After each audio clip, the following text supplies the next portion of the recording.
오늘 우리에게 주신 하나님의 말씀, 바울이라고 하는 사람을 어떻게 이해해야 하는지 에베소 3장 말씀을 통해서 지난주부터 살펴보기를 시작했는데 오늘 두 번째 시간 갖도록 하겠습니다.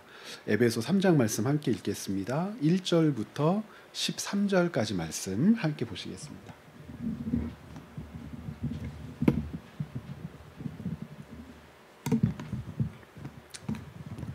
다 찾으셨으면 한 절씩 나누어서 읽죠. 제가 1절 말씀을 읽겠습니다. 이러므로 그리스도 예수의 일로 너희 이방인을 위하여 갇힌 자 된 나 바울이 말하거니와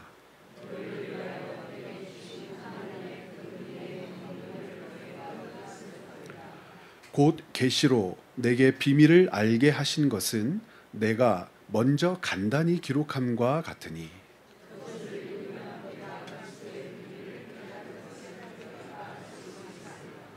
이제 그의 거룩한 사도들과 선지자들에게 성령으로 나타내신 것 같이 다른 세대에서는 사람의 아들들에게 알리지 아니하셨으니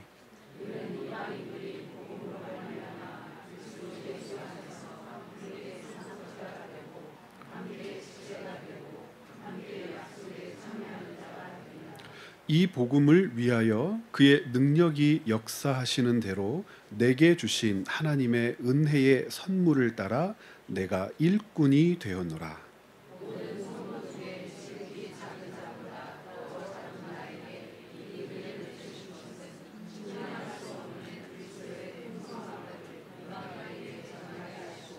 영원부터 만물을 창조하신 하나님 속에 감추어졌던 비밀의 경륜이 어떠한 것을 드러내게 하려 하심이라.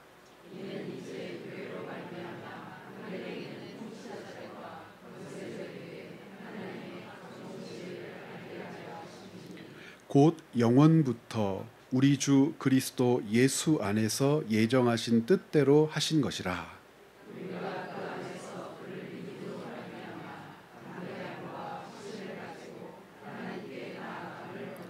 함께 읽겠습니다. 그러므로 너희에게 구하노니 너희를 위한 나의 여러 환난에 대하여 낙심하지 말라. 이는 너희의 영광이니라. 아멘. 에베소서 말씀을 우리가 함께 살피면서 저희가 금주까지 스가랴서 말씀을 읽고 있죠.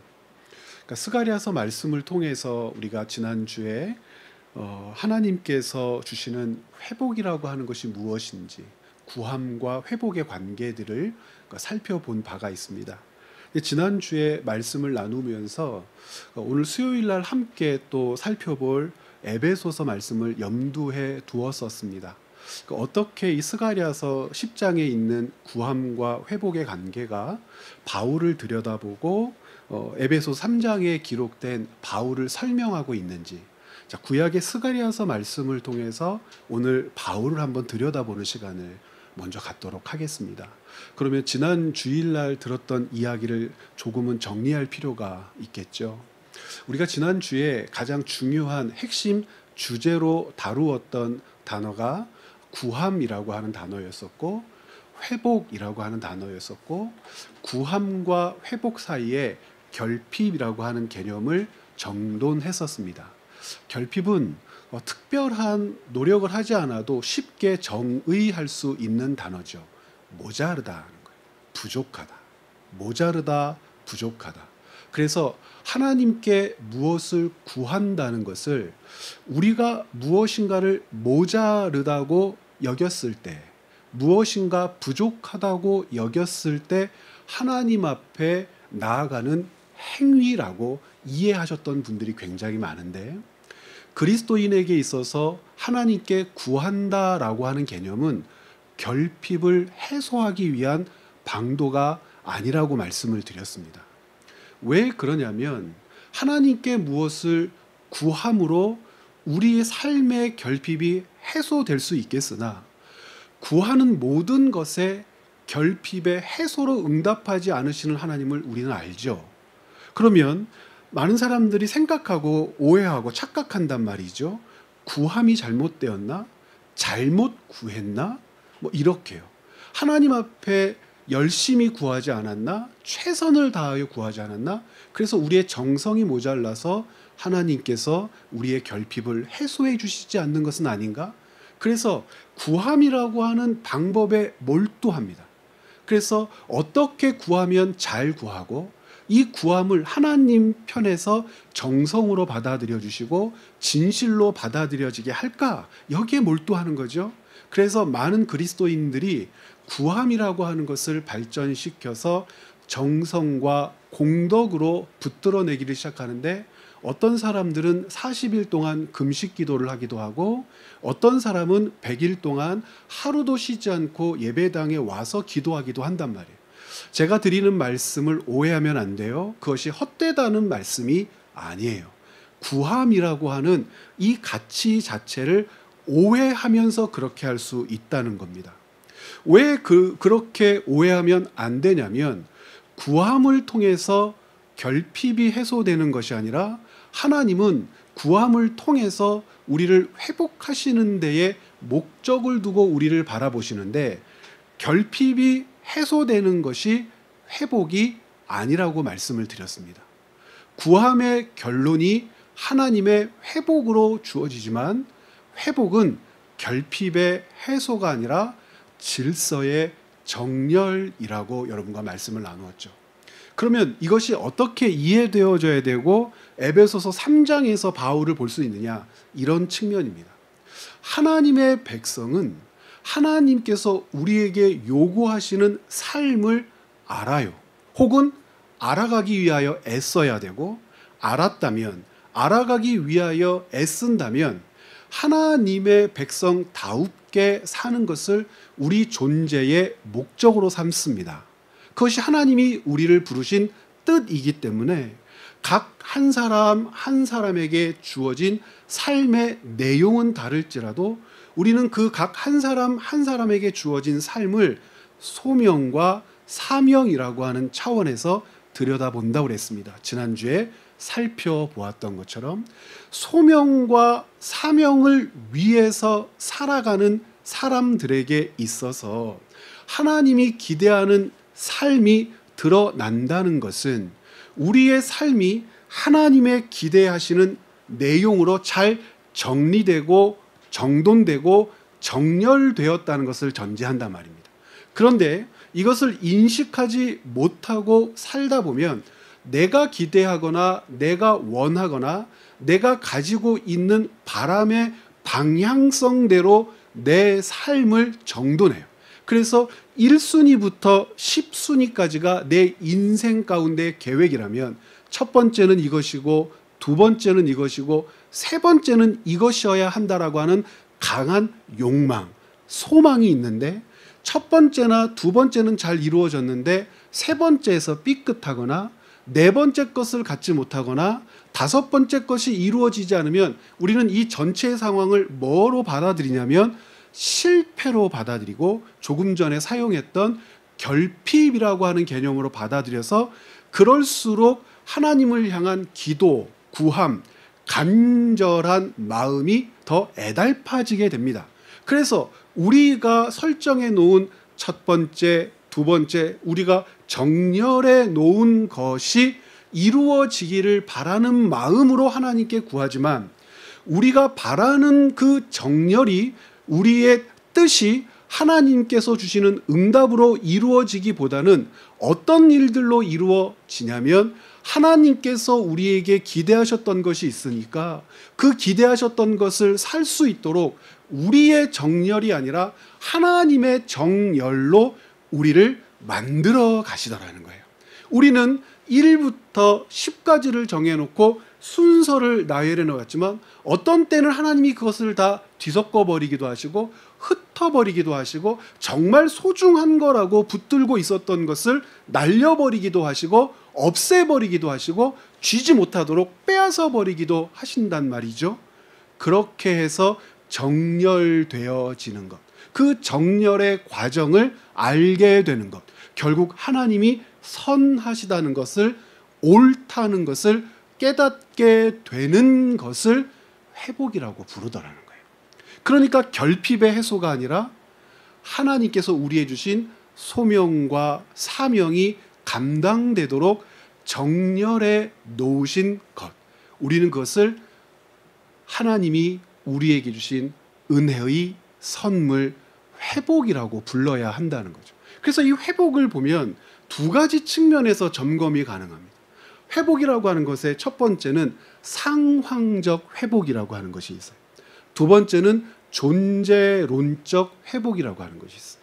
상황적 회복이라고 하는 것은 무엇을 가르치냐면 시와 때마다 마주하게 된 삶의 현장의 내용들, 사람과 사람 사이에서 알게 되고 살아내야 될 삶의 내용들, 우리가 투신하고 있는 직업의 범주에서, 사람과의 관계에서 감당하면서 애쓰는, 그리고 벌어지는 수많은 일과 환경에서 시와 때마다 감당해야 될 상황들이 있는데, 그 상황들 안에서 하나님 앞에 간구한다면 그 상황들의 회복을 위하여 간구한다고 하니까, 회복의 첫 번째 측면은 상황적 회복이라고 하는 것이 있는 거예요. 그런데 두 번째, 어떤 회복이 있다고 말씀드렸습니까? 존재론적 회복이 있다고 말씀드렸어요.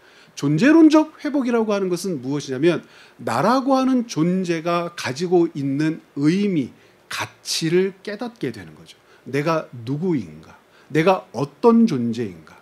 나라고 하는 존재를 하나님이 창조하셨다고 하는데, 나라고 하는 존재를 창조하신 뜻, 목적, 의미를 분명히 깨닫고 인식하며 나라고 하는 존재를 위하여 행하신 하나님의 거룩한 역사, 우리는 이것을 섭리와 통치라고도 부르는데, 그 섭리와 통치로 만들어내신 나, 있게 하신 나, 모든 역사의 여정 가운데 오늘 내가 있다라고 하는 것은 우연히 이루어진 어떤 사건이 아니라 하나님의 계획과 하나님의 통치와 하나님의 섭리의 여정 가운데에서의 나이므로, 내가 하나님 앞에서 어떤 존재인지 비로소 깨닫게 되었을 때에 얻게 되는 기쁨, 감사, 감격이 있겠죠. 이것이 존재론적 회복입니다. 상황적 회복이라고 하는 것은 존재론적 회복에 앞서지 못합니다. 존재론적 회복보다 클 수도 없습니다. 존재론적 회복보다 중요할 수도 없습니다. 그러면 어떤 순서를 갖느냐? 존재론적으로 회복된 자가 상황적 회복을 구할 수 있는 거예요. 이것이 바르게 되지 않고 깨달아지지 않고 하나님을 신뢰하는 온전한 믿음 위에 세워지지 않을 때, 하나님은 끊임없이 존재론적으로 회복을 이루어 가도록 우리를 다듬어 가시더라는 거예요. 예를 든다면 결핍이라고 하는 단어를 이 상황에 대입을 한번 해보자고요.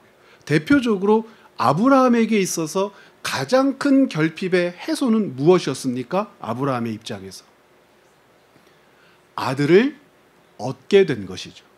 100살의 아들을 얻게 된 것. 아브라함에게 있어서 가장 큰 결핍은 자기의 모든 것을 물려줄 언약의 자손이 없다라는 거예요. 하나님께서는 그 결핍을 해소해 주셨죠. 그런데 어떤 일이 벌어졌죠? 하나님께서 어느 날 아브라함에게 독자 이삭을 죽여 제물로 바치라고 했습니다. 아브라함이 그것을 순종함으로 깨닫게 된 것이 무엇이죠? 존재론적 회복이에요.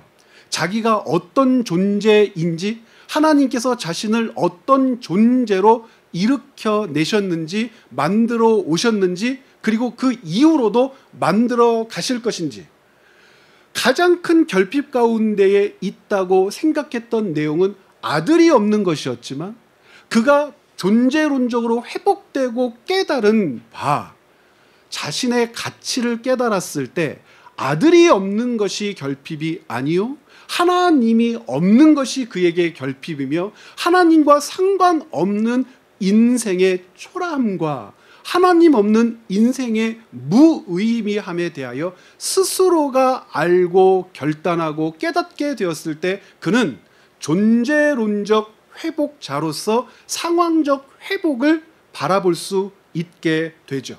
이삭도 마찬가지죠. 이삭에 있어서 가장 큰 결핍은 무엇이죠? 두 아들을 잃게 되는 거죠. 죽었다라고 하는 뜻이 아니죠. 첫 번째 아들은 장자의 권위를 물려줄 수 없어 잃었고, 두 번째 아들은 장자와 싸워 가족을 떠남으로 잃어버렸지만, 결국 이삭이 깨닫게 되는 것은 존재론적 회복이었어요. 아브라함 이후로 그와 그의 가족과 그의 아들들, 특별히 부족하고 연약하고 성에 차지 않는 야곱이라고 하는 존재가 어떤 존재인지를 알게 되었을 때, 야곱을 신뢰하는 것이 아니라 하나님을 신뢰하여 하나님이 묶어 다스려 가시는 역사를 바라보는 것으로 그는 생애를 마치죠. 야곱이라고 하는 존재에 있어서 가장 큰 결핍은 무엇이었습니까? 아들, 11번째 아들 요셉을 잃는 것이죠. 요셉만 잃어버린 것이 아니라 그는 살아낸 인생 가운데에서 켜켜이 쌓은 불행과 어둠과 반목과 그리고 자녀들과 함께 살아내되 하나님의 언약 백성의 가치와 존재를 드러내지 못하는 모든 연약함들이 고스란히 드러나는 삶의 현장을 받아들이게 됩니다. 아들 요셉을 잃죠. 그러나 그가 존재론적으로 회복되죠. 존재론적으로 회복되었을 때 먹을 것, 입을 것을 위하여 사는 것이 아니요, 아브라함에게 약속하신 복의 근원과 복의 확장과 복의 내용이 무엇인지 마지막 인생 말년에 12아들을 세움으로 그는 존재론적으로 회복되어 상황이 무엇인지 상황의 회복을 바라보게 되더라. 그런데 이 존재론적으로 회복되지 않고 상황적 회복에 목매게 되면 무엇을 위해서 사는 존재라고 깨닫게 됩니까? 결핍의 해소가 복이라고 생각하는 거예요. 이 결핍의 해소만을 위해서 살고 결핍을 해소해 주는 하나님의 손길이 내게 임한 전체처럼 보이더라는 거예요. 하나님을 얼마나 작고 초라하며 연약한 존재로 만드셨던가죠. 지금 바울이 에베소서 3장을 통해서 가르치며 보여주고자 하는 것이 바로 이것입니다. 바울에게 있어서 예수 그리스도를 만나기 전, 즉 존재론적으로 회복되었던 회복된 자기 자신을 알기 전, 예수 그리스도를 통하여 생명의 사람으로 거듭나기 전, 예수 그리스도가 자기가 그토록 바라며 꿈꾸며 바라보았던 말씀의 성취라고 하는 것을 알기 전, 그는 온통 어디에 빠져 있었던 사람이었습니까? 상황적 회복에 빠져 있었던 그런 존재였어요. 그가 상황적 회복에 빠졌을 때 그것을 극복할 수 있고 이겨낼 수 있고 바꾸어낼 수 있다고 굳게 붙들었던 것은 혈통이고 율법이고 유대인이라고 하는 그 민족의 정체성이며 유대교라고 하는 자신들이 해석하고 붙들어낸 하나님에 대한 지식이었어요. 그것으로 상황적 결핍을 해소할 수 있다고 끝까지 착각하죠. 메시아도 상황적으로 해석하고 민족이 놓인 처인 모든 환경도 상황적으로 해석해요. 그런데 그 모든 상황적 결핍을 해소하기 위한 바울의 몸부림이 헛되다는 것을 그가 스스로 고백하게 되죠. 우리가 지난번 고린도 전서와 고린도 후서 말씀에서 바울의 자각적 답변을 통해서 우리가 확인한 것은 무엇이었습니까? 그가 놓인 어떠한 상황 가운데에서 무엇을 놓치지 않았습니까? 존재론적 회복을 놓치지 않아요. 매를 맞든지 배가 파선한든지 굶든지 질병에 놓이든지 결국에 가서는 어떤 고백까지 합니까? 자기의 가시를 뽑아달라고, 가시를 없애달라고. 아마도 눈과 연관된 질병이었을 거라고 많은 사람들이 이야기하는데 그것을 해소해달라고 죽은 사람도 살리고 수많은 이적을 일으키고 하나님께서 하셨다고 고백하지 않으면 설명될 수 없는 여러 사건의 당사자였지만 그는 자기 자신에게 놓여있는 상황적 결핍을 해소할 수 없는 사람이었단 말이에요. 그래서 존재론적으로 회복되었을 때에 그는 무엇을 포기할 수 있어요? 상황적 결핍을 포기해요. 하나님께 3번이나 간구했으나 하나님이 뭐라고 그러세요? 네 은혜가 너에게 족하다고 말씀하시는데 거기서 저항하지 않아요. 불안해하지 않아요.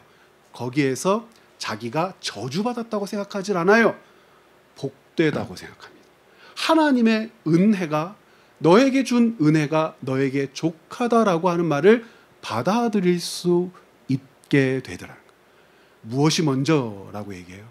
존재론적 회복이 일어났음을 깨닫고 붙들었을 때 우리에게 놓인 상황의 회복을 아랠 수 있는데, 상황의 회복이라고 하는 것은 결핍의 해소가 아니라 하나님의 질서와 통치로 다시 바르게 정렬되는 내 삶을 만나게 되는 것.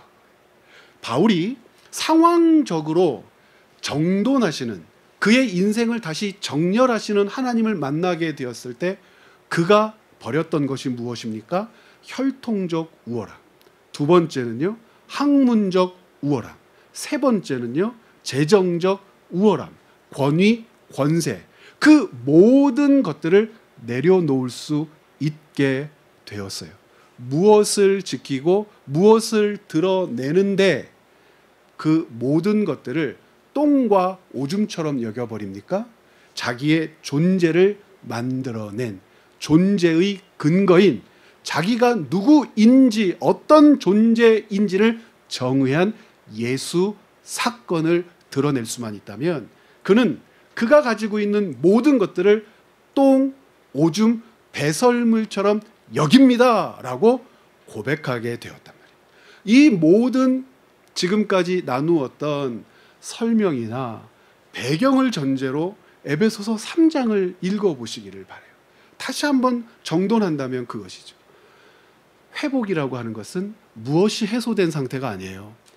결핍이 해소된 상태가 아니에요.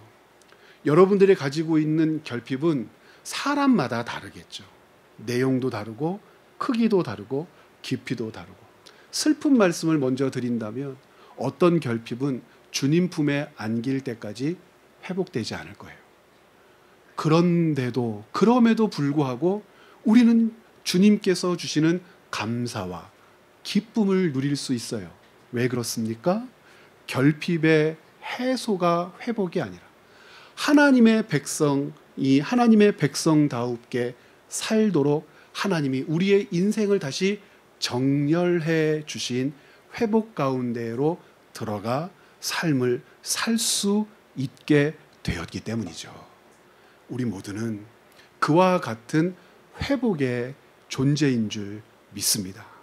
그 존재론적 회복이 우리로 하여금 상황을 보게 할 때 그 상황 가운데에서 역사하시는 하나님의 손길을 강하게 붙들게 되는데, 그것은 결핍의 회복이 아니요, 하나님께 무엇을 간구합니까?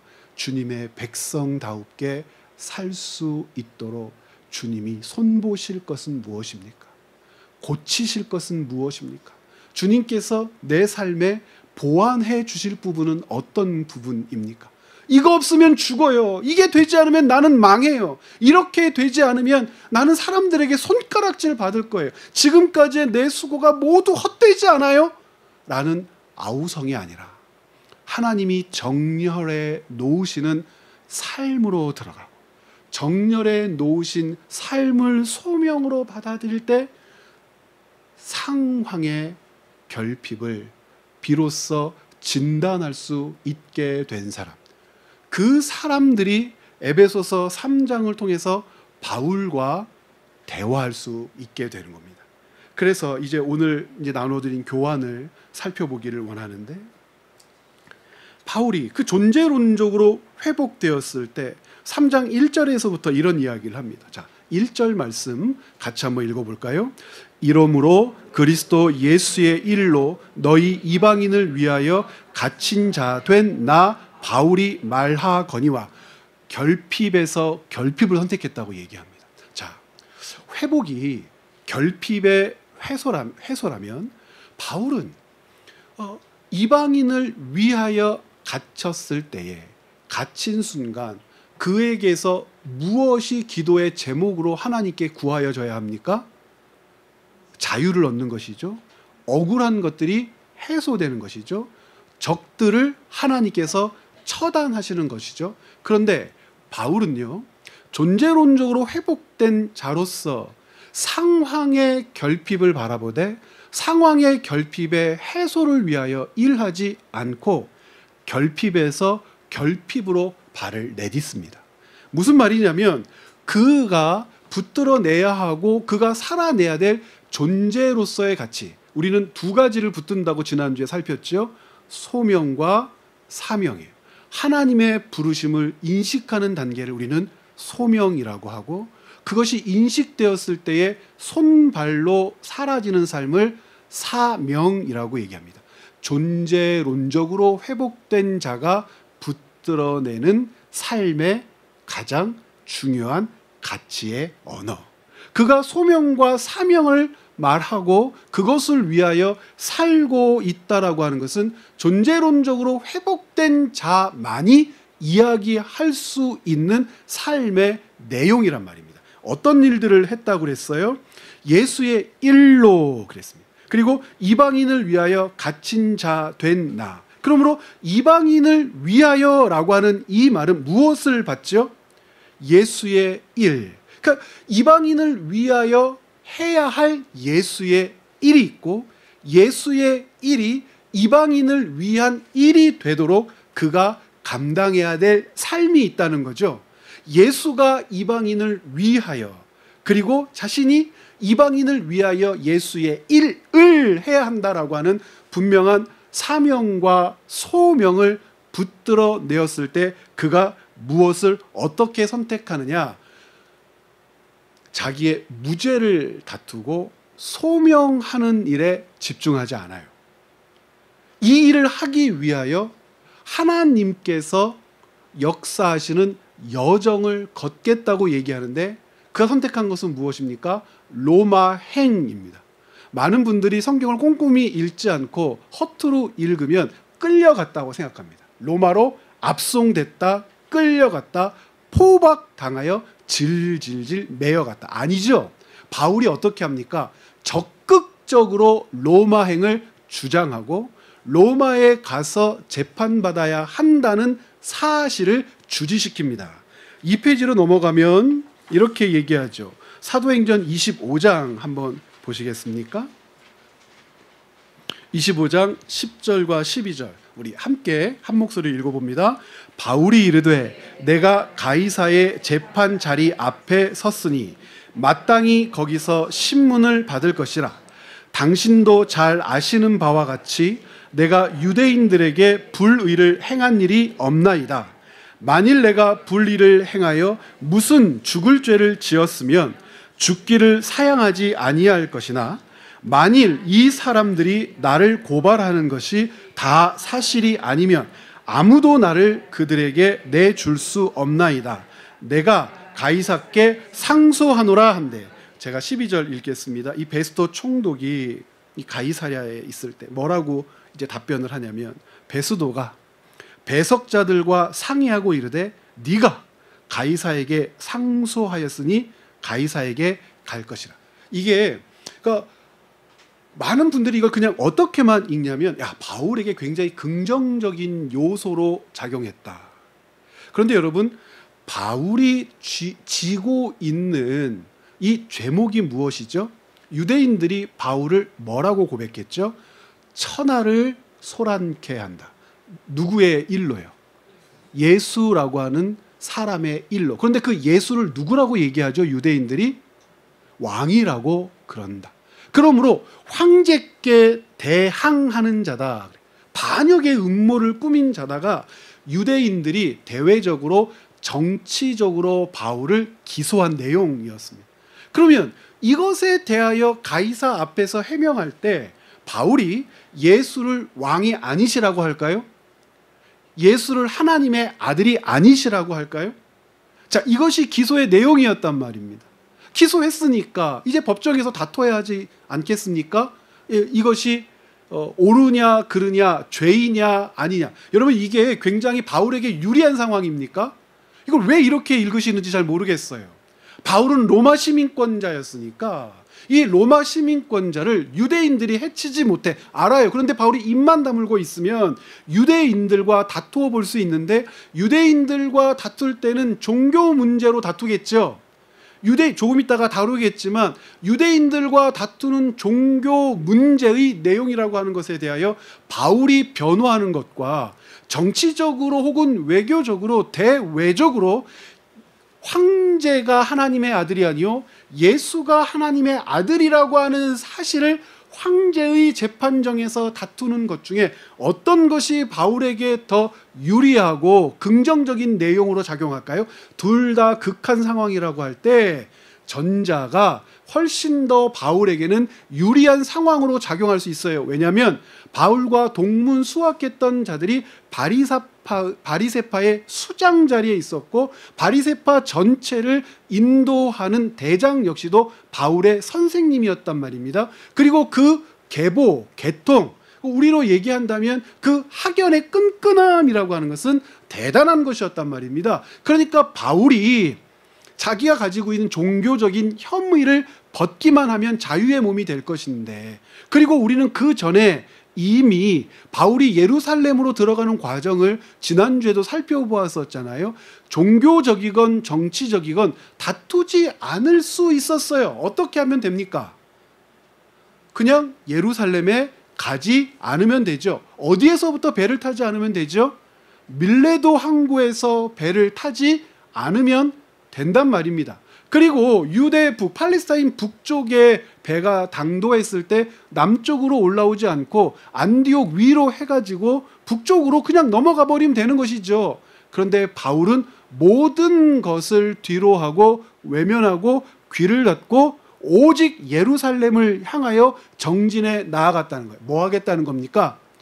정치적으로도 다투고 종교적으로도 다투는데, 바울이 선택한 것은 유불리를 굳이 따진다면 더 불리한 상황이지 더 유리한 상황을 선택한 게 아니란 말이에요. 아이고, 닭 쫓던 개신세가 됐네, 유대인들이요? 여러분, 그렇습니까? 유대인들은 쾌제를 불렀을 수도 있어요. 우리 손에 피를 묻히지 않고 바울을 처단할 수도 있었을 거라고 생각했을 수 있단 말입니다. 동시에 가능한 해석이에요. 그런데 바울은 선택합니다.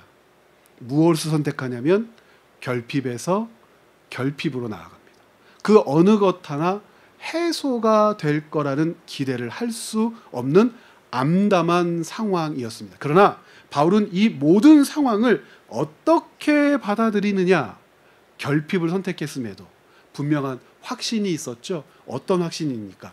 존재론적으로 회복된 그가 하나님께로부터 부여된 무엇을 붙들어요?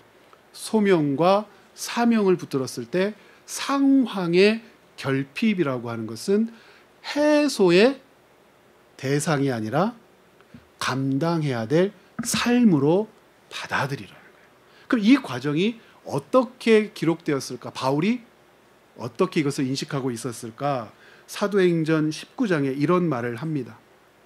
21절에 이 일이 있은 후에 바울이 마게도냐와 아가야를 거쳐 예루살렘에 가기로 작정하여 이르되, 뭐라고 얘기합니까? 내가 거기 갔다가 후에 로마도 보아야 하리라 라고 이야기를 하죠. 그러면 이 말들은, 이 분명한 확신들은 자의적 판단이었을까? 아니라고 그랬어요. 존재론적으로 회복된 자가 붙들었던 소명이었고, 그 소명이 바울에게 사명으로 사라지니까 그는 하나님께서 부여한 소명을 무엇으로 감당하기 원하는 거예요? 손과 발과 그의 헌신된 마음으로 감당하기를 원하는 거예요. 그것이 사도행전 23장 11절에는 이렇게 기록되어 있어요. 같이 한번 읽어볼까요? 그날 밤에 주께서 바울 곁에 서서 이르시되 담대하라, 네가 예루살렘에서 나의 일을 증언한 것 같이 로마에서도 증언하여야 하리라 하시니라. 예수의 일을 예루살렘에서 증언했을 때는 신성모독이었었고, 이것이 로마에서 증언되면 뭐가 될까요? 황제모독이 되는데, 현실적으로 가혹한 형벌은 신성모독입니까? 황제모독입니까? 황제모독이에요. 결국에는 목이 잘려 죽지요. 로마서 11장에 로마를 바라보면서 이미 고린도 교회에서 이런 마음을 가지고 있었어요. 11장 13절과 14절 함께 읽어요. 내가 이방인인 너희에게 말하노라. 내가 이방인의 사도인 만큼 내 직분을 영광스럽게 여기노니 이는 혹 내 골육을 아무쪼록 시기하게 하여 그들 중에 얼마를 구원하려 함이라. 그러면서 이 자의식이 아주 오래전부터 충성되어 있었다는 것을 고백해요. 갈라디아서 같은 경우는 바울이 기록한 가장 이른 서신 중에 하나, 바울 초기 사역 때에 기록된 서신, 그리고 감당한 사역이라고 여겨집니다. 그 처음 초기 때에 이런 얘기를 하죠. 갈라디아서 2장 7절 제가 읽어보겠습니다. 도리어 그들은 내가 무할례자에게, 우리가 에베소서 2장 1장을 통해서 확인했던 것도, 무할례자는 누굽니까? 이방인들이죠. 그리고 이것을 영적인 할례라고 이야기할 때 유대인들도 포함되겠지만 일단은 이방인들, 내가 무할례자에게 복음 전함을 맡은 것이 베드로가 할례자에게 맡음과 같은 것을 보았고, 그러니까 이방인을 내게 맡기셨다는 것을 처음부터 인지했고, 그러면서 8절에 베드로에게 역사하사 그를 할례자의 사도로 삼으신 이가 또한 내게 역사하사, 함께 읽을까요? 나를 이방인의 사도로 삼으셨느니라. 그래서 바울이 체포되어 그 다음 문장 함께 보시죠. 로마 감옥에 갇힌 직접적인 이유는 이방인에게 복음을 전했기 때문이죠. 그것 때문에 누가 기소했으니까요? 유대인들이 기소했단 말입니다. 그러면 이방인에게 복음을 전했다라고 하는 걸 우리가 조금 전에 유대인들의 입장에서 걸고자 하는 두 가지 범죄 사실을 확인할 수 있습니다. 유대인들의 입장에서 유대인들이 자기의 민족과 결합하여 바울을 공격할 때는 신성모독의 죄였고, 그것을 로마와 결부시켜 정치적으로 고발할 때는 황제모독의 죄였단 말이에요. 그런데 이것을 조금 더 깊이 들여다보면 어떻게 확인할 수 있느냐? 유대인들은 바울이 전한 복음을 인정하지 않았죠. 인정하지 않았어요. 바울의 이야기는 복음이 아닙니다. 유대인들에게는. 그들은 혈통과 율법이 아닌 예수 사건이 복음이라는 가르침을 받아들일 수 없었기 때문입니다. 더 나아가 복음의 본질인 하나님의 은혜가, 진짜 유대인들이 화난 건 이 지점이었던 것 같아요. 자, 유대인들도 하나님의 은혜를 믿었을까요? 안 믿었을까요? 믿었습니다. 철저하게 믿었어요. 하나님의 은혜라고 하는 것이 어떤 가치가 있는지 유대인들도 인지하고 있었단 말입니다. 그러니까 유대인들은 하나님의 은혜를 몰라라고 하는 말은 굉장히 잘못된 말입니다. 그런데 유대인들이 정말 기분 나빴던 것은 예수가 하나님의 은혜다라고 하는 것보다 더 나아가 이방인들에게 하나님이 예수를 통하여 은혜를 베푸신다는 말이었어요. 하나님이 우리가 생각할 때 종교적으로 어긋나건 잘못됐건 문제가 있건 은혜를 베푸신다면 그 은혜의 수혜는 오로지 누구만 해당되는 겁니까? 유대인인 우리만 해당되는데, 어찌 되었건 간에 우리에게 주신 하나님의 은혜이고, 그것이 어떤 은혜냐를 놓고 종교적으로 다투고 싸우고 논쟁을 벌이는 것은 가능한데, 그러니까 예수가 메시아냐 메시아가 아니냐의 문제를 놓고 유대인들이 실제, 바리새인들이 실제 다투지 않습니까? 가말리엘이 뭐라고 그랬어요? 하나님의 은혜라면, 즉 예수라는 자가 하나님께서 보내시는 자라면 그는 존속할 것이요 하나님의 뜻을 성취할 것이지만 그가 아니라면 어떻게 할 겁니까? 그 이전에 망한 유다처럼 예수님의 제자 말고요. 종교적 어떤 메시아 됨을 주창했다가 사라지고 망하고 죽임당한 사람들이 굉장히 많았는데 그들 중에 하나처럼 망할 거라고 얘기했단 말입니다. 그러니까 이 종교적으로 논쟁할 수는 있어요. 그런데 뭐는 논쟁의 대상이 아니에요. 하나님의 은혜가 유대인인 우리가 아니라 누구에게도, 그런데 이방인에게도 주어지는데 유대인에게 80%, 이방인에게 20%, 이 정도면 괜찮은데 뭐가 없대요? 바울이 정말 많이 사용한 말, 차별이 없다. 이게 너무나 화가 났다는 거예요. 음식법을 지키지 않은 저것들이 저 미꾸라지나 먹고 순대나 먹는 저것들, 여기 우리 다 그죠? 저것들에게 하나님이 은혜를 주신다. 발굽이 갈라지지 않은 것들만 고기로 먹어야 돼. 갈라진 그 돼지 같은 거, 이런 것들 먹는 것들이, 저런 것들이 저 지저분하고 더럽고 하찮은 것들이 하나님의 은혜의 대상인데 우리와 차별 없는 은혜의 대상이라고? 유대인들이 정말 화가 났던 것은 이거죠. 예수 그리스도를 신성모독으로 걸었을 때에도 유대인들이 정말 화가 났다는 것은 바리새인들을 모독하는 예수, 사두개인들을 부끄럽게 하는 예수, 종교인들, 서기관들, 제사장 그룹들의 입을 막고 그들의 권위를 무너뜨리는 예수 때문에 화가 난 것이란 말입니다. 그 누구 앞에서요? 가장 첫 번째는 여자 앞에서, 두 번째는요 노예와 종들 앞에서 자신들의 종교적인 권위와 권세가 위협당하고 무너지는 것을 참을 수 없었는데 바울도 예수께서 걸어가신 길을 이렇게 그대로 걸어가고 있습니다. 그래서 정리한다면 더 나아가 복음의 본질인 하나님의 은혜가 유대인뿐 아니라 이방인에게도 동일하게 역사한다는 사실 역시 유대인들은 거부하죠.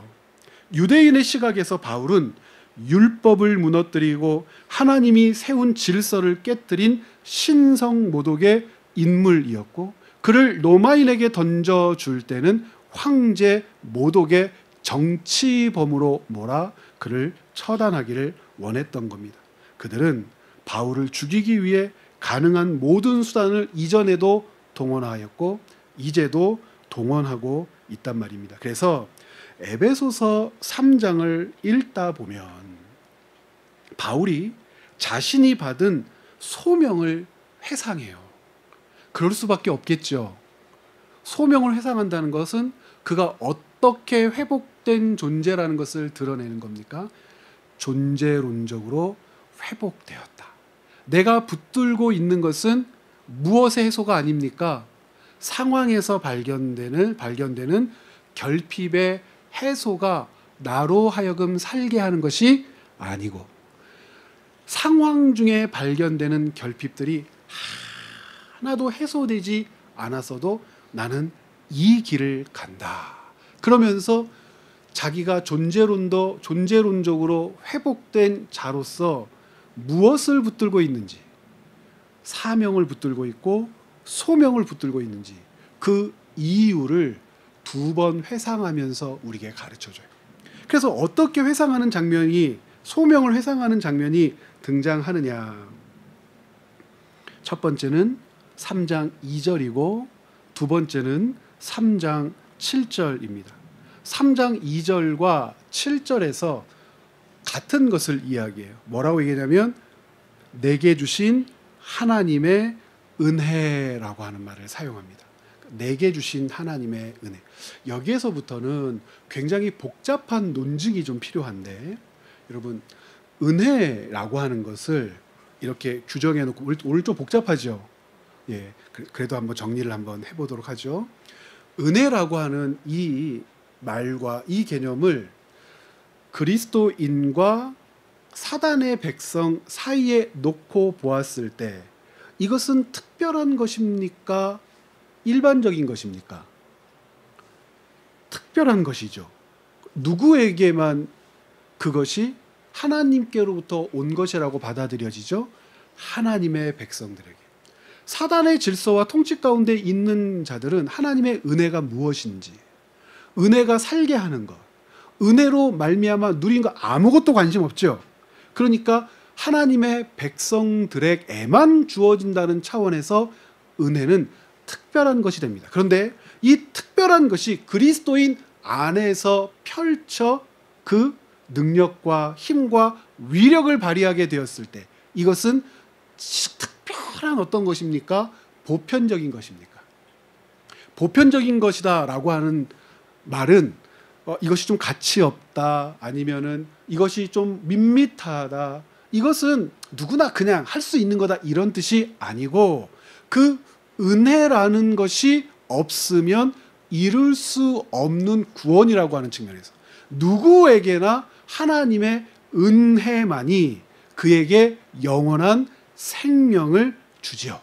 그런 차원에서 이 은혜는 어떤 차원에서 받아들여지죠? 보편적인 차원에서 모든 그리스도인들은 반드시 이 은혜를 누리게 되어 있습니다. 그런데 그 모든 그리스도인들은 그 은혜를 누리게 되어 있는데 그 은혜를 누린 사람들은 다 각각이죠. 여기 우리는 가장 크게는 뭐가 나뉘어요? 성별이 나뉘고요. 조금 작게는 뭐가 나뉘어요? 연령대가 나뉘고요. 좀 더 세분한다면 또 뭐도 나뉘어요? 직업도 나뉘고요. 또 무엇도 나뉘어요? 성격도 나뉘고요. 뭐도 나눠요? 건강의 척도도 다 나뉘고요. 뭐도 나뉘어요? 키 크기도 다 달라요. 그렇지 않습니까? 그런데 이 모든 사람들에게 주어진 하나님의 은혜는 동일하죠. 그러면 이 모든 사람들은 각각인데 그 하나님의 은혜가 동일하다면 다 동일한 색깔로 사라지게 되는가? 야, 이게 또 아니네요. 어떻게 달라요? 헌신하는 정도도 다르고, 복음을 향한 열정도 다르고, 복음을 붙들어 내면서 감격하는 뭐도 달라요. 정도도 다 달라요. 그러면 하나님께서 이것을 판단하시면서 누구는 옳다, 누구는 그러다 그러십니까? 그러지 않고 그런 다 다른 우리를 어떻게 하십니까? 다 품으시며 귀하다, 복되다 하시죠. 자, 그러면 여기에서부터 한번 생각을 한번 해보는 거예요. 은혜는 모든 사람들에게, 구원받은 모든 사람들이 반드시 잠겨 있어야 할 하나님의 역사인데, 우리 모두가 은혜라고 하는 하나님의 역사에 잠겨서 구원의 영광을 누리고 맛보는데 이렇게 각각 달라요. 그럼 각각 다르다면 은혜를 가지고 사는 뭐가 다르다는 뜻입니까? 삶의 내용이 다르죠. 방향은 같을 거예요. 하나님 나라를 향한 여정. 어떤 사람은 택시를 탈 것이고, 어떤 사람은 버스를 탈 것이고, 어떤 사람은 미련하게 걸어가고 있겠죠. 여러분 어떻습니까? 차도 또 다 달라요. 전기차를 타느냐, 휘발유차를 타느냐, 트럭을 타느냐.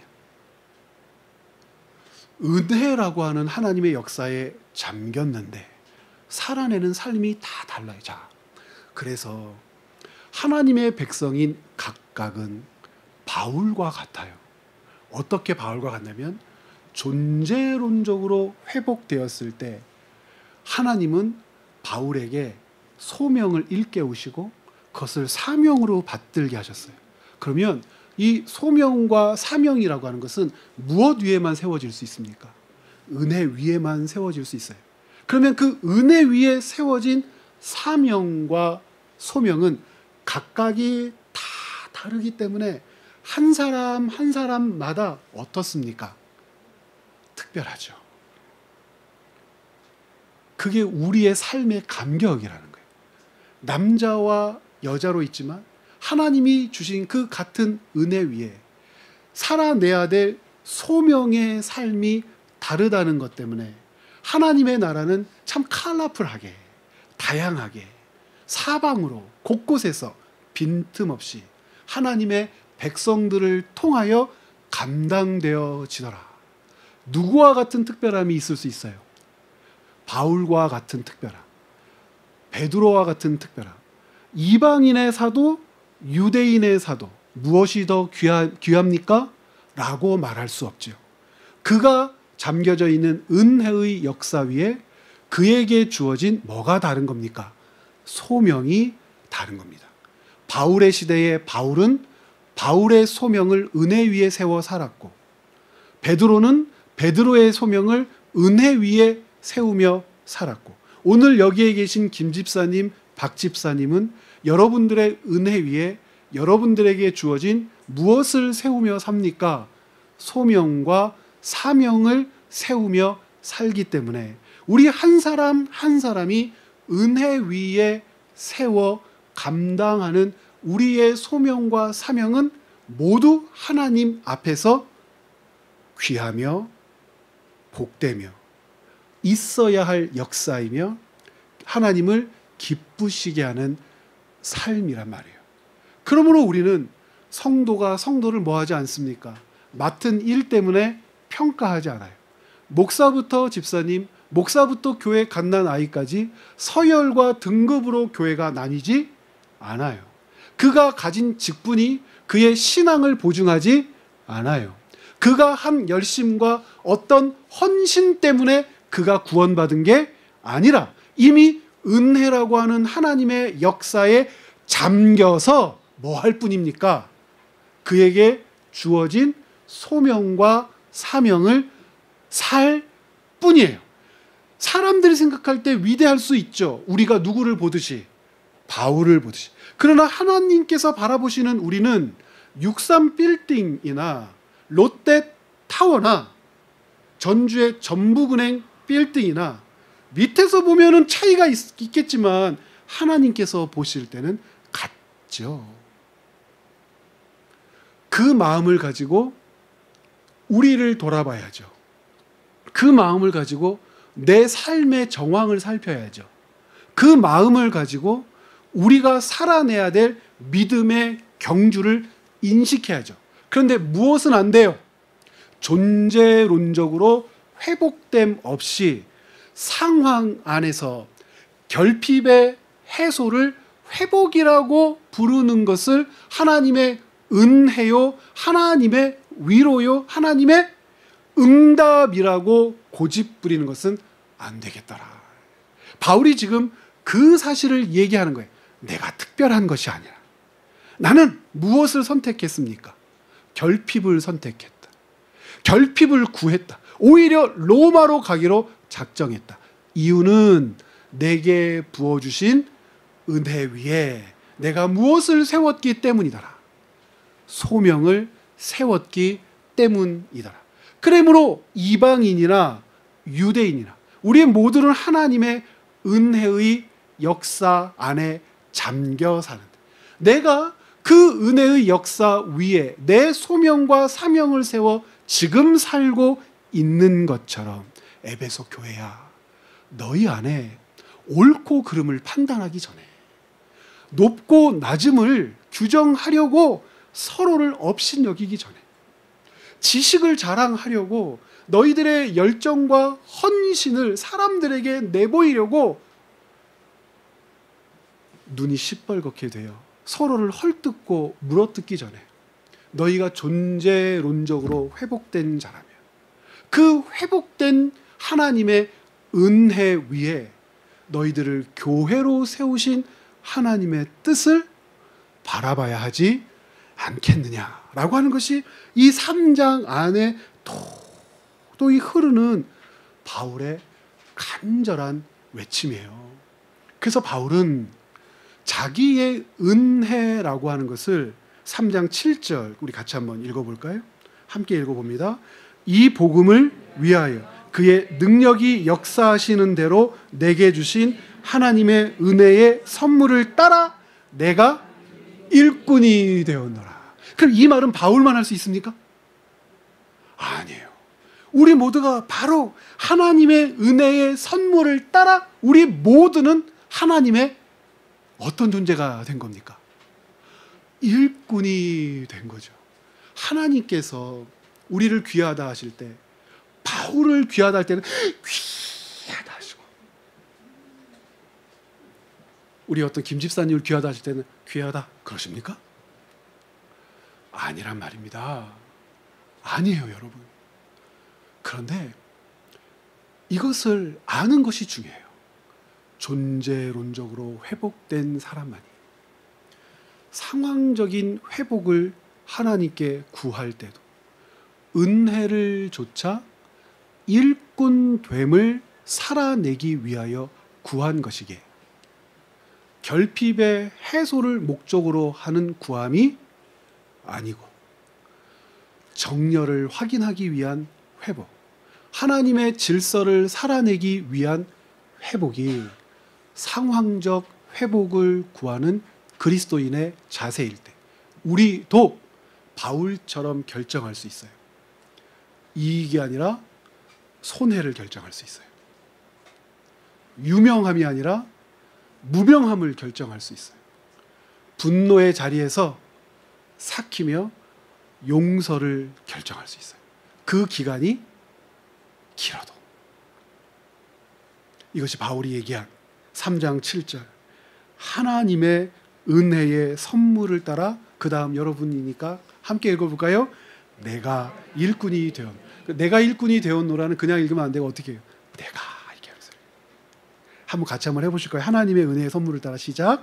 하나님의 은혜의 선물을 따라 내가 일꾼이 되었노라. 시간이 다 됐습니다. 원래는 오늘 이게 다 맞춰야 되는데 그 다음 주에 원래 수요일에 제가 담당이 아닌데 제가 네 번째 주 제가 담당을 하도록 하겠습니다. 그래서 마무리를 다음 주 네 번째 주에 할 수 있도록 그렇게 하도록 하겠습니다. 여러분들 이 그 맥락을 좇아서 에베소 3장을 다시 한번 꼼꼼하게 잘 읽어내시기를 부탁드리겠습니다. 우리 서로 위로하며 격려할까요? 당신이 은혜를 조차 일꾼된 사람입니까? 이렇게. 아, 여러분 서로 대단하지 않습니까? 아, 진짜 놀라우신 분들입니다. 우리 예수님께서 가르쳐 주신 기도로 오늘 3일 저녁 순서를 마칩니다.